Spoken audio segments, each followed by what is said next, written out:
On. Commander Sarah Chen looked out of the spacecraft window. The blue marble of Earth grew smaller behind her. Sarah was not new to space travel. She had been to the International Space Station 3 times. But this mission was different. This time, she was going to the moon.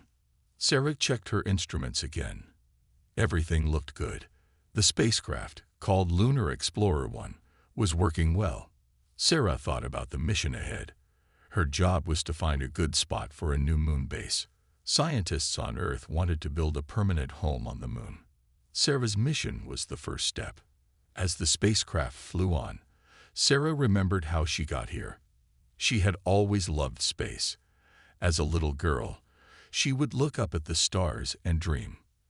Now, at 35 years old, she was living that dream. She had studied hard, trained harder, and never given up. Sarah smiled, thinking of all the challenges she had overcome. The radio crackled. Lunar Explorer 1, this is Houston. How are you doing, Commander Chen? Sarah pressed the talk button. Houston, this is Lunar Explorer 1. All systems are good. We are on course for lunar orbit insertion in 6 hours. Copy that. Lunar Explorer 1. Keep up the good work. Sarah looked at her 2 crew members, Mike and Yuki. They were busy with their own tasks. Mike was checking the life support systems. Yuki was looking at the navigation data. They were a good team. Sarah knew she could count on them. As the hours passed, the moon grew larger in the window. Sarah felt a mix of excitement and nervousness. The next part of the mission was tricky. They had to slow down and enter lunar orbit. If they went too fast, they could crash into the moon. If they went too slow, they could miss the moon and fly off into space. Okay, team, Sarah said. Let's get ready for lunar orbit insertion. Mike, how's our fuel? Mike looked at his screen.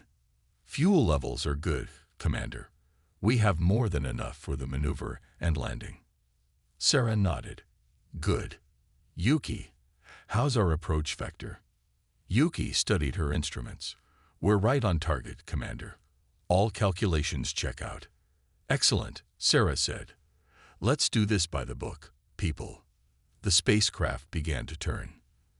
Its main engine faced the direction of travel. Sarah's finger hovered over the engine ignition button. Timing was critical. Engine burn in 3, 2, 1. Now. Sarah pressed the button. The spacecraft shook as the engine fired. Through the window, Sarah could see the flame pushing against the blackness of space. The moon's surface seemed to slow its approach. For several tense minutes, no one spoke. They all watched their instruments carefully. Suddenly, a red light started flashing on Sarah's console. Houston, we have a problem, Sarah said, her voice calm despite the danger. We're getting some strange readings from the main engine. She looked closer at the data. The engine was using fuel too fast. Something was wrong. Mike, check the fuel lines. Yuki, recalculate our trajectory based on current burn rate. Sarah's mind raced. If the engine was broken, they might not be able to slow down enough. They could crash into the moon. Or worse, they could bounce off the moon's atmosphere and be lost in space. Mike's voice was tense. Commander, I'm detecting a leak in fuel line 2. It's small, but it's affecting our burn efficiency. Sarah made a quick decision. Shut down the main engine. We'll use the maneuvering thrusters to stabilize. The spacecraft grew quiet as the main engine shut off. Sarah looked out the window. The moon's surface was coming up fast. Too fast. Houston, this is Lunar Explorer 1. We've had to abort our orbital insertion. We're on an impact trajectory with the lunar surface. Attempting to soften landing with maneuvering thrusters. Please advise. As Sarah waited for a response from Earth, she knew one thing for sure. This mission had just become much more dangerous than anyone had planned. The spacecraft shook violently. Commander Sarah Chen gripped her seat tightly. The moon's surface was getting closer and closer. She could see its gray, dusty plains and deep craters. Houston, do you copy? Sarah called into her radio. Static was the only reply. They were on their own. Mike's voice was shaky. "Commander, we're falling too fast." Sarah nodded. "I know. Yuki, give me all power to the maneuvering thrusters." Yuki's fingers flew over her controls. "Done, Commander. But it's not enough to stop us." Sarah knew Yuki was right. They couldn't stop, but maybe they could survive. "We're going to crash," she said calmly. "But we can try to crash softly. Brace for impact." The lunar surface filled their view now. Sarah could see a flat area ahead. If they could reach it, they might have a chance. She aimed the spacecraft towards the spot. Alarms blared inside the cockpit. Red lights flashed everywhere. The computer's voice spoke over the noise. "Warning. Impact imminent. Warning. Impact imminent." Sarah focused on her controls. Her hands were steady, even though her heart was racing. She had trained for this. She could do it. "Hold on," she shouted. The spacecraft hit the moon's surface with a tremendous jolt. Metal screamed as it bent and broke. The crew was thrown against their harnesses. Sparks flew from damaged equipment. Then, suddenly, everything was quiet. Sarah blinked, trying to clear her head. Smoke filled the air, making it hard to see. She tasted blood in her mouth. Her whole body hurt. "Mike. Yuki. Are you okay?" she called out. Mike groaned. "I'm alive, Commander. But I think my arm is broken." Yuki coughed before answering. "I'm here. A bit banged up, but I can move." Sarah unbuckled her harness with shaky hands. She needed to check the damage and see if they could call for help. As she stood up, pain shot through her leg. She looked down and saw a deep cut on her thigh. "We need to get out," Sarah said. The spacecraft could explode. She limped to the emergency hatch and pulled the release lever. With a hiss, the door opened. Sunlight streamed in, along with a cloud of moon dust. Sarah helped Mike and Yuki out of their seats. Together, they climbed out of the broken spacecraft. They stood on the moon's surface, looking at the wreckage of Lunar Explorer 1. The spacecraft was a mess. One wing was completely gone. The other was bent at a strange angle. The main body was cracked and dented. Pieces of metal and glass were scattered all around. Sarah checked their suits. By some miracle, they were all intact, but their radios were dead. They couldn't call Earth for help. "What do we do now, Commander?" Yuki asked, her voice shaking. Sarah looked around. The lunar landscape stretched out in all directions. Gray dust, rocks, and craters as far as they could see. The Earth hung in the black sky, a beautiful blue marble. So close, yet so far away. "We need to take stock of what we have," Sarah said. "Check your suit's oxygen levels. See what supplies survived the crash. We're not giving up." As Mike and Yuki began to search the wreckage, Sarah studied their surroundings. They had crashed near the edge of a large crater. In the distance, she could see a mountain range. Suddenly, something caught her eye. A glint of light, just for a second, from the side of the mountain. Sarah blinked. Was it just a reflection from a rock? Or was it something else? She was about to mention it to her crew when she heard Yuki shout, "Commander, look."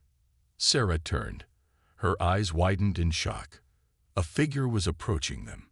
But it wasn't human. It moved in a strange way, gliding over the lunar surface. As it got closer, Sarah could see that it was tall and thin, with a body that seemed to shimmer and change. It's an alien," Mike whispered. Sarah stood frozen, her mind racing. They had crashed on the moon. Their ship was destroyed. They had no way to call for help. And now, an alien was walking towards them. As the figure came closer, Sarah made a decision. She stepped forward, placing herself between the alien and her crew. Whatever happened next would change everything they knew about life in the universe. Commander Sarah Chen stood her ground as the alien approached. Her heart was beating fast, but she kept her voice steady. "Stay behind me," she told Mike and Yuki. The alien stopped a few meters away. It was tall, almost 2 meters high. Its body shimmered like water in sunlight. It had no face that Sarah could see, just a smooth, reflective surface where a head should be. For a moment, nothing happened. Then, a sound filled Sarah's helmet. It wasn't words, but a series of musical tones. Somehow, Sarah understood their meaning. "You are injured. Let me help," the alien seemed to say. Sarah hesitated. The alien could be dangerous, but they were already in a bad situation. Without help, they might not survive long on the moon's surface. "Okay," Sarah said slowly, "but please, don't hurt us." The alien moved closer. It reached out with a long, thin arm. Sarah tensed, ready to move if needed, but the alien didn't touch her. Instead, it pointed at her damaged spacesuit. A soft blue light came from the alien's hand. Where it touched Sarah's suit, the tears and cracks began to seal themselves. In seconds, her suit was as good as new. Sarah checked her oxygen levels. They were full again. "Thank you," she said, amazed. The alien turned to Mike and Yuki, fixing their suits too. Mike's broken arm straightened, healed by the alien's strange power. "Who are you?" Yuki asked, her voice full of wonder. The alien's reply came in more musical tones. "I am Zixnar of the Lunar People. We have lived here, hidden, for a very long time." Sarah's mind raced. There were people living on the moon. How was that possible? She had so many questions. "We didn't know anyone lived here," Sarah said. "We're from Earth. Our ship crashed." Zixnar nodded, or at least Sarah thought it nodded. Its body rippled in a strange way. "We know of Earth. We have watched your people for many years, but we stayed hidden, afraid of what might happen if you found us." Mike stepped forward. "But why help us now?" Zixnar was quiet for a moment. Then it said, "Because you needed help, and because it is time for our people to meet." Suddenly, the ground began to shake. Sarah thought it was another crash at first. But then she saw something amazing. A part of the lunar surface was opening up, like a giant door. "Come," Zixnar said. "I will take you to our city. There we can talk more, and you can rest and recover." Sarah looked at Mike and Yuki. They both nodded.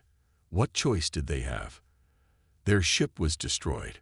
Earth didn't know what had happened to them. This alien might be their only hope of survival. "Okay," Sarah said. "We'll come with you." Zixnar led them towards the opening in the ground. As they walked, Sarah noticed something strange. The moon's low gravity didn't seem to affect Zixnar. It moved as if it were on Earth. They reached the edge of the opening. Sarah peered down. She gasped. Below them was a vast cavern filled with lights and structures. It looked like a city from a science fiction movie. "Welcome," Zixnar said, "to Luna City." As they began to descend into the underground city, Sarah's mind was full of thoughts. They had come to the moon to find a place for humans to live. Instead, they had found an entire civilization. What would this mean for Earth? For humanity? Sarah didn't know, but she was sure of one thing. Their mission had just become much more important than anyone could have imagined. She looked at Mike and Yuki. They seemed both scared and excited. Sarah felt the same way. They were about to see things no human had ever seen before. "Stay close," she told her crew, "and be ready for anything." With Zixnar leading the way, they stepped into the unknown world of Luna City. The adventure was just beginning. Sarah, Mike, and Yuki followed Zixnar into Luna City. They walked down a long, glowing tunnel. The walls seemed to be made of smooth, shining stone. Strange symbols covered the walls, glowing softly in different colors. "This is amazing," Yuki whispered. Her eyes were wide with wonder. As they reached the end of the tunnel, the group stepped out into a large open space. Sarah gasped. Above them was a huge dome, showing a perfect view of the stars and Earth. Below, a city spread out as far as they could see. The buildings were unlike anything on Earth. They seemed to grow out of the ground, with smooth curves and odd angles. Lights of all colors danced along the streets and up the sides of the structures. "Welcome to our home," Zixnar said. Its voice in their heads was warm and friendly. Other aliens appeared, gathering around the humans. They all looked like Zixnar, tall and shimmering. Some were different colors: blue, green, and even gold. "Don't be afraid," Zixnar said. "They are curious. We have not had visitors in a very long time." Sarah took a deep breath. She was the commander. It was her job to speak for her team. "We are honored to be here," she said. "Thank you for saving us." An alien with a golden shimmer stepped forward. When it spoke, its voice sounded older, wiser. "I am Eldor, the leader of our council. We have many questions for you, as I'm sure you have for us." Mike nodded eagerly. "Yes. How long have you been here? Why haven't we seen you before?" Eldor's body rippled, which Sarah was starting to understand was a kind of laugh. "Patience, young one. First, you must rest and eat. Then we will talk." Zixnar led them to a building that seemed to be made of crystal. Inside, they found rooms prepared for them. There were beds that looked like clouds, and walls that changed color to match their moods. "How did you make all this?" Yuki asked, touching a wall gently. "We have lived here for many thousands of your years," Zixnar explained. "We have learned to use the moon's resources in ways your people have not yet discovered." Sarah sat down on one of the cloud-like beds. It was the most comfortable thing she had ever felt. "But why stay hidden?" she asked. "Why not contact Earth?" Zixnar was quiet for a moment. Then it said, "We were afraid. We watched your wars, your conflicts. We feared what might happen if your people knew about us." Sarah nodded slowly. She could understand that fear. "But you're talking to us now. What changed?" "You crashed," Zixnar said simply. "We could not let you die. And some of us have been arguing for years that it's time to make contact. Your arrival gave us the push we needed." Just then, other aliens arrived with food and drink for the humans. The food looked strange, glowing fruits and shimmering liquids. But when Sarah tasted it, it was delicious. As they ate, Sarah, Mike, and Yuki told Zixnar about Earth. They explained their mission to find a place for a moon base. Zixnar listened with great interest. "Perhaps," it said thoughtfully, "this is a chance for our peoples to work together. We could teach you much about living on the moon." Sarah felt excited at the idea. "That would be incredible," she said. "But how will we explain this to our people back on Earth? They're probably worried about us now." Zixnar nodded. "We have been discussing this. We can help you send a message to your home, but we must be careful about how much we reveal and how quickly." Mike looked worried. "Won't Earth see your city with telescopes or satellites now that we know where to look?" "No," Zixnar said. "We have technology that hides us from your instruments. We will decide together when and how to reveal ourselves fully." As they finished eating, Eldor returned. "If you are ready," the golden alien said, "the council would like to meet with you. We have much to discuss about the future of our two peoples." Sarah stood up, feeling both nervous and excited. This was bigger than their original mission. They were about to take the first steps towards changing the future of both Earth and the Moon. "We're ready," Sarah said, speaking for her team. "Lead the way." Sarah, Mike, and Yuki followed Eldor through the streets of Luna City. As they walked, they saw more and more of the amazing alien world. The roads were not made of stone or metal, but seemed to be alive. They moved gently, carrying people along like a slow river. Yuki almost fell when she first stepped on one, but Mike caught her arm. "Careful," he said with a smile. "It's like walking on a moving sidewalk, but softer." Buildings rose high above them, their shapes changing slowly. Some looked like trees made of crystal, others like giant bubbles of light. Aliens of all colors moved about, some flying through the air on what looked like small clouds. "How many of you live here?" Sarah asked Eldor. The golden alien's voice was calm in their minds. Our population is about 1 million. We have lived here for over 100,000 of your Earth years. Mike whistled, impressed. That's a long time. How do you get food and water? Eldor gestured to the walls of the cave around them. The moon provides all we need. We grow food in special gardens, and we have ways to pull water from the rocks. They passed by one of these gardens. It was like nothing the humans had ever seen. Plants of all colors grew in spirals, some floating in the air without soil. Fruits that looked like stars and moons hung from twisting vines. It's beautiful, Yuki said softly. They came to a large open area. In the center was a pool of silvery liquid. Around it stood a circle of aliens, all shimmering different colors. This is our council chamber, Eldor explained. The pool you see is not water, but a special substance we use to share thoughts and memories. The council members turned to look at the humans. Sarah felt nervous, but she stood tall.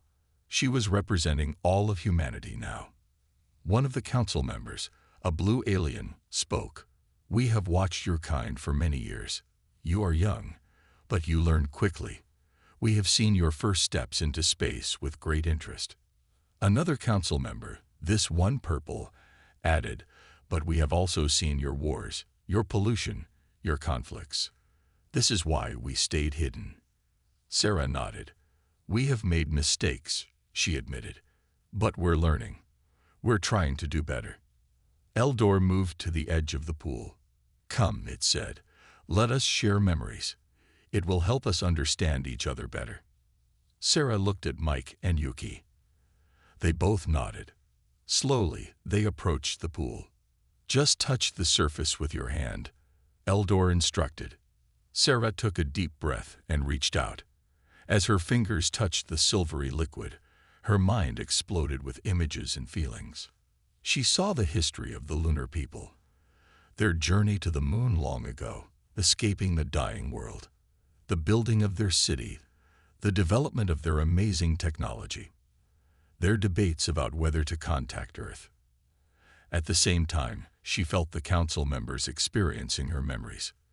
The excitement of becoming an astronaut, the wonder of seeing Earth from space, the fear and thrill of their crash landing. When they pulled their hands away, Sarah felt dizzy. Mike steadied her. Wow, he said. That was intense. Yuki was crying softly. They've been through so much, she said. And they've been watching over us all this time. The council members seemed moved too. The blue alien spoke again, its voice gentle. We see now that your people have great potential. Perhaps it is time for us to help guide you. Eldor nodded. Yes, but we must be careful. If we reveal ourselves too quickly, it could cause panic on Earth. Sarah thought for a moment. What if we start small? She suggested. We could say we found ruins of an ancient civilization. It would prepare people for the idea that we're not alone. The council members looked at each other, their bodies shimmering as they communicated silently. Finally, Eldor turned back to the humans. We agree, it said. This is a wise approach. We will help you send a message to Earth. Together, we will take the first steps towards a new future for both our peoples. As Sarah looked around at the alien city and the kind faces of the lunar people, she felt a surge of hope. This was more than just a mission to the moon. It was the beginning of a new chapter in human history. Sarah sat in the crystal room, staring at the Earth through the dome above. It had been 3 days since they crashed on the moon and discovered the lunar people. 3 amazing, confusing days. Suddenly, a loud beep filled the room. Sarah jumped up. It was coming from a small device Zixnar had given them to communicate. Commander Chen, Zixnar's voice came through. Please come to the control center. We have detected something. Sarah's heart raced. She quickly woke up Mike and Yuki, and they hurried to the control center. The control center was a large room filled with screens made of light. Aliens moved around, touching the screens and making them change. Eldor and Zixnar were waiting for them. "We have detected a rescue ship from Earth," Eldor said. "It will arrive in approximately 12 Earth hours." Sarah felt a mix of relief and worry. "That's good, right?" she asked, looking at her team. Mike nodded, but Yuki looked unsure. "What do we tell them?" Yuki asked. This was the dilemma they had all been avoiding. The lunar people had saved their lives and shown them wonders beyond imagination. But they had also asked for secrecy, at least for now. "We need to decide quickly," Zixnar said.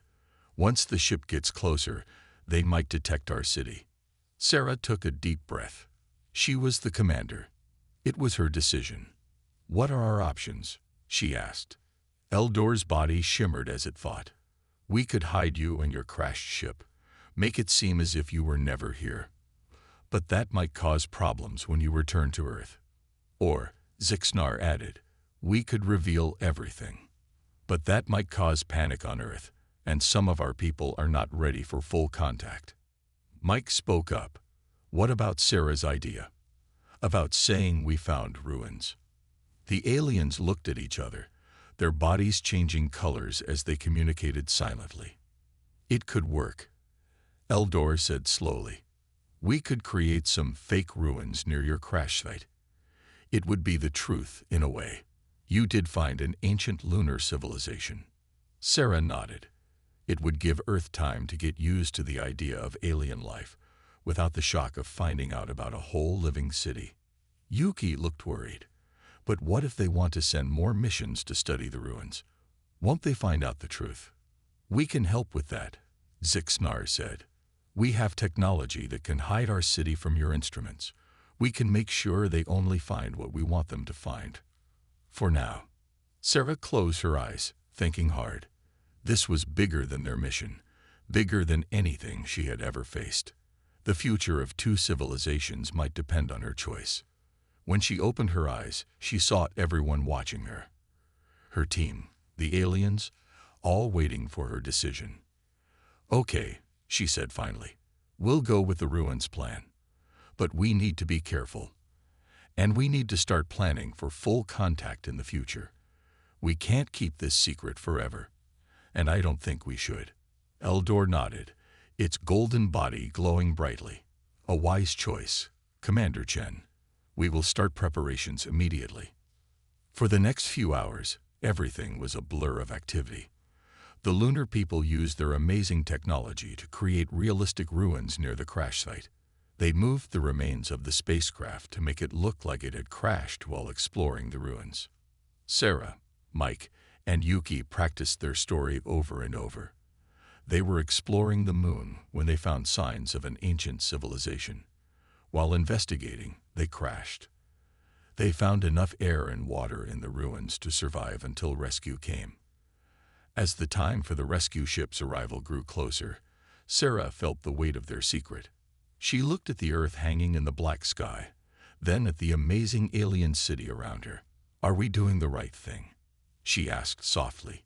Zixnar put a shimmering hand on her shoulder. "There is no easy answer," it said. "But this gives both our peoples time. Time to learn, to grow, to prepare for a new future together." Sarah nodded. Whatever happened next, the universe had just become a much bigger, more wonderful place, and humanity was about to take its first steps into that larger world. The rescue ship landed near the fake ruins. Sarah, Mike, and Yuki stood nearby, their hearts beating fast. They watched as the ship's door opened, and 3 astronauts in NASA suits stepped out. "Commander Chen," one of them called. "Are you all right?" Sarah stepped forward. "We're okay," she said. "But wait until you see what we found." For the next hour, Sarah and her team told their prepared story. They showed the rescue team the ruins, explaining how they had survived by finding air and water sources left by the ancient civilization. The rescue team was amazed. One of them, Dr. Lopez, couldn't stop examining the ruins. "This changes everything," she kept saying. As they prepared to leave, Sarah felt a mix of sadness and excitement. She would miss the lunar people, but she knew this was just the beginning. Back on Earth, their discovery caused a sensation. Scientists, governments, and the public were all fascinated by the idea of an ancient moon civilization. Months passed. More missions were sent to the moon to study the ruins. Each time, the lunar people used their technology to create new discoveries, always hinting at greater mysteries. Sarah, Mike, and Yuki became famous. They were invited to give talks all over the world, but they never forgot their secret friends on the moon. 1 year after their crash, Sarah received a message on the special communicator Zixnar had given her. "It's time," it said. "The world is ready." The next day, Sarah met with the President of the United States. She told him the whole truth about the lunar people. At first, he didn't believe her, but when Zixnar appeared in the Oval Office using advanced hologram technology, the President was convinced. Over the next few weeks, world leaders were quietly informed. Plans were made for a historic announcement. Finally, the day came. On live television, broadcast to billions around the world, Sarah stood next to the President. Zixnar and Eldor stood with them, their shimmering forms amazing everyone who saw them. "People of Earth," the President said, "we are not alone." What followed was a time of great change and excitement. The lunar people shared their knowledge and technology. They helped humans build better spaceships, solve energy problems, and cure diseases. In return, humans shared their art, music, and culture. Many of the lunar people were fascinated by Earth's diversity and creativity. 5 years after the crash, Sarah stood on the moon again. But this time, she wasn't in a spacesuit. She was in the Great Dome of Luna City, watching as the first group of human tourists arrived. Mike and Yuki were with her. Mike was now leading a team of scientists studying lunar technology. Yuki was helping design the first human lunar cooperative living space on the moon's surface. "Can you believe how much has changed?" Yuki asked, smiling. Sarah shook her head. "Sometimes it feels like a dream," she said. Zixnar appeared beside them. "Not a dream," it said, "but a new reality we have created together." They watched as the human tourists looked around in wonder. Some of them were crying with joy. Others were laughing and pointing at all the amazing sights. "There's still so much to do," Mike said. "So much to learn." Sarah nodded. "But we'll do it together," she said. "Humans and lunar people, Earth and Moon, working as one." As she looked out at the Earth hanging in the black sky, Sarah felt a deep sense of pride and hope. The universe was vast and full of wonders, and humanity had taken its first steps into that grand cosmic community. The future was bright, filled with possibilities, and it all started with a crashed ship and an unexpected helping hand on the silent surface of the moon. Eldor joined them, its golden form glowing softly. "This is just the beginning," it said. "Together, we will reach for the stars." Sarah smiled. Whatever challenges lay ahead, she knew that united, there was nothing they couldn't achieve. A new era had begun, not just for Earth or the moon, but for all of them as fellow travelers in the great adventure of space.